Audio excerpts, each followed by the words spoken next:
He sprints to find shelter within a parched fountain, hiding himself deep inside a grim pile of corpses, miraculously surviving as a German squad patrols past. The Germans fire into the bodies to ensure no one remains alive. Once the enemy finally departs, Danilov scavenges a rifle from a fallen comrade. He attempts to target the Germans in a nearby building, but he realizes the weapon is completely out of ammunition. At that very moment, Danilov discovers he is not alone in the fountain. Vassili has been observing him the entire time. Vassili quietly asks him for the rifle, so he can load it with the bullets he carried. He instructs the commissar to wait for an explosion, to mask the sharp crack of his shots. Since Danilov is merely a political officer, his actual combat experience is extremely limited. He hands the rifle over to Vassili instead, as a German vehicle arrives carrying high-ranking officers. Vassili settles into a precise sniper position, and with every blast of distant artillery, he puts a bullet through a German head, with absolute and terrifying efficiency. Hours later, after their eventual rescue, back at the Soviet military headquarters, Danilov prints a series of propaganda leaflets, detailing Vassili's incredible marksman feat. Weeks pass by in the ruined city. Chairman Nikita Khrushchev arrives in Stalingrad to take personal command of the city's defense. Stalingrad is the ultimate symbol of Soviet power, and losing it is simply not an option.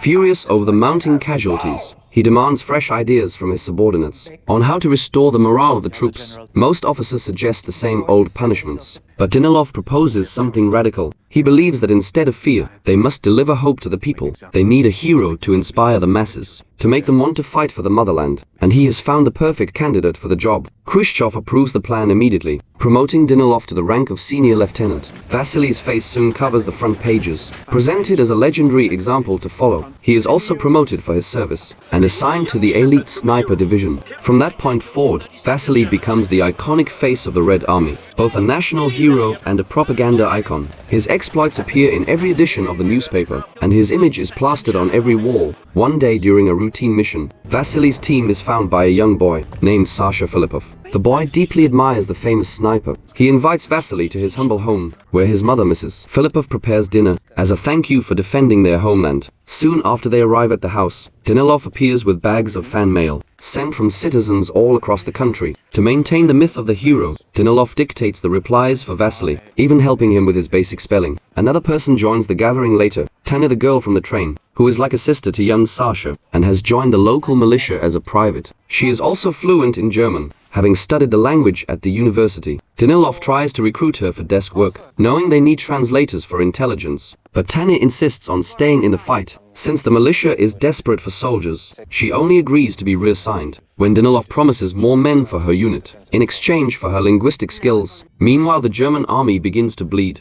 from the constant losses Zaitsev is causing. They summon MajorKönig, a legendary marksman from the sniper school. His sole mission is to eliminate Vassili. Konig designs a cold and calculated plan to make the Russian hero come to him, instead of doing the chasing himself. A few hours later, Vassili is alerted to a potential threat. In the ruins of the department store, Vassili shoots at a shadow in the window, and a German helmet falls to the ground. Believing he has hit his target, he takes Ludmilla with him to find the body. But as soon as they leave cover, their hidden companion is instantly killed. The duo sneaks inside the store, only to find that the shape they saw was just a mannequin dressed as a sniper. It was a classic and deadly trap. Vassili finds a cigarette, but on the floor, realizing the Major is still nearby, watching and waiting for them. He knows they must remain patient and stay hidden until nightfall. But as German bombers begin to strike the area, Ludmilla panics and tries to run, giving Konig the perfect chance to shoot. Vassili barely escapes the warehouse alive. Konig returns to his secret hideout and has his boots cleaned by young Sasha, who pretends to be an innocent bystander.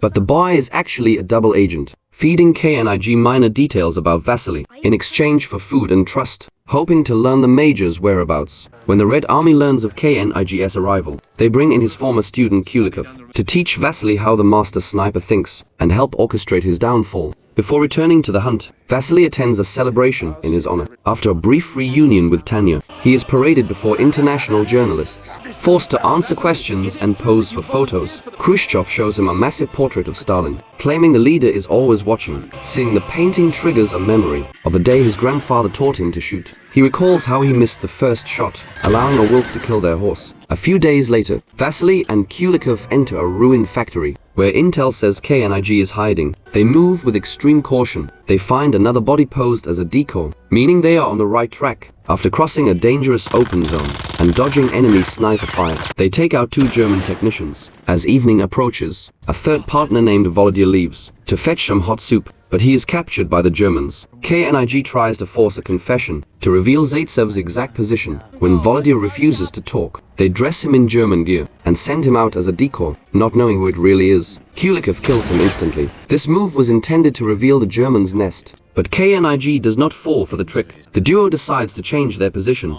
but as they leap across a gap, KNIG times his shot perfectly, killing Kulikov midair. Vassili manages to crawl away safely. This endless cat and mouse game is starting to frustrate Khrushchev, who puts more pressure on Danilov. After the meeting, Danilov visits Tanya with a gift, hoping to win her heart, but she shocks him by requesting a transfer. Some hours later, Vassili returns to the base, visibly shaken and exhausted. He has never faced an opponent this skilled and doubts his ability to win. Danilov promises him better intel, vowing that next time, Vassili will be the one in control, but he asks for a personal favor. He wants Vassili to convince Tanya to stay and cancel her transfer. When Vassili speaks with her, Tanya reveals the bitter truth. Her parents were executed by the Germans, and she is consumed by a need for revenge. Understanding her pain, Vassili gives her Kulikov's specialized rifle. After Sasha shares more information, KNIG and Vassili end up in the same ruin, both thinking they have the advantage. As KNIG waits on an elevated crane, Vassili and his new partner crawl through pipes. The vibrations alert the major. As soon as they try to exit, KNIG fires.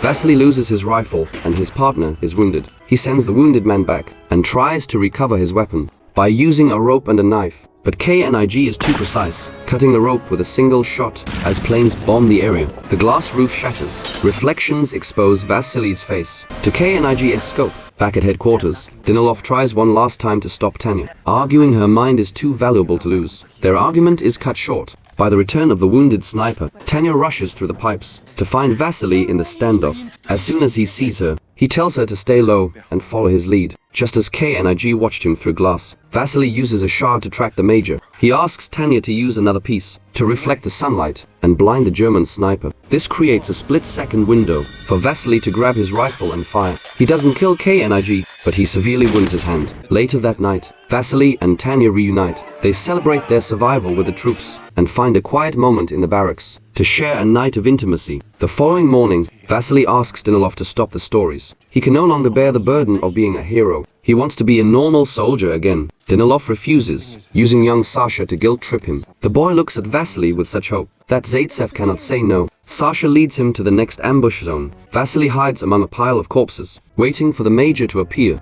But the hours pass and he falls asleep. When KNIG finally spots him, he prepares to take the shot, but a looter appears between them, moving Vassili's body to steal his boots. The looter is later captured by Germans, and they find Vassili's ID on him, leading the high command to believe Zaitsev is dead. KNIG is skeptical, but is ordered home. He refuses to leave until he is sure. He meets Sasha once more, and sensing the boy is a spy, he intentionally leaks a false location. At the Soviet base, Khrushchev hears the German reports of Zaitsev's death and blames Danilov. He demands Danilov use his writing to prove the hero is still alive. Later, Danilov tries to talk to Tanya about a future together after the war, but they are interrupted by the radio, announcing Vassili's martyrdom. Danilov prepares a eulogy for the hero, but then the man himself walks in. He explains how he survived the encounter, and Danilov finally agrees to the transfer. Vassili then learns from Sasha that Tanya went to the station to find KNIG, driven by grief and revenge. Vassili and Danilov rush to save her. When they find her safe, Vassili and Tanya share a kiss. This sight fills Danilov with bitter jealousy. Upon his return to the office, he writes a report branding Vassili a traitor, driven by his broken heart. What they don't know is that KNIG saw them. He now knows Sasha was the spy. He captures the boy and hangs him, using his body as bait for Vassili. Tanya sees the body and nearly runs out, but Vassili holds her back. Knowing it is a trap, they agree on a final plan. Vassili goes to hunt the major, while Tanya and Danilov find Mrs. Filippov to get her on the last evacuation boat. Mrs. Filippov refuses to leave without Sasha, to spare her the agony. They lie and say he defected to the Germans. She accepts the lie to believe he is safe, and agrees to leave the city. On the way to the boat, a shell explodes nearby, wounding Tanya. Danilov believes she is dead and flees. but misses. Filipov refuses to give up. She convinces a doctor to take Tanya, claiming the girl is her daughter. Vassili and Konig are at a final standoff, neither knowing the other's exact spot. Danilov suddenly appears beside Vassili. Broken by the thought that Tanya is dead, he believes humanity is not worth saving. To atone for his jealousy and lies, he sacrifices himself and comes out of hiding, so Konig will fire and reveal his location. Vassili waits for the perfect moment. Konig believes he has finally killed his rival and steps out to inspect the body. Vassili is waiting in the shadows as the rifle is aimed at his heart. Konig removes his hat and accepts his end. After the shot, Vassili leaves the major's rifle with Danilov. 2 months later, the Germans surrender. Vassili finds Tanya's name on a list at a field hospital. He goes to the ward and finds her. The two heroes are finally reunited. Thanks for watching.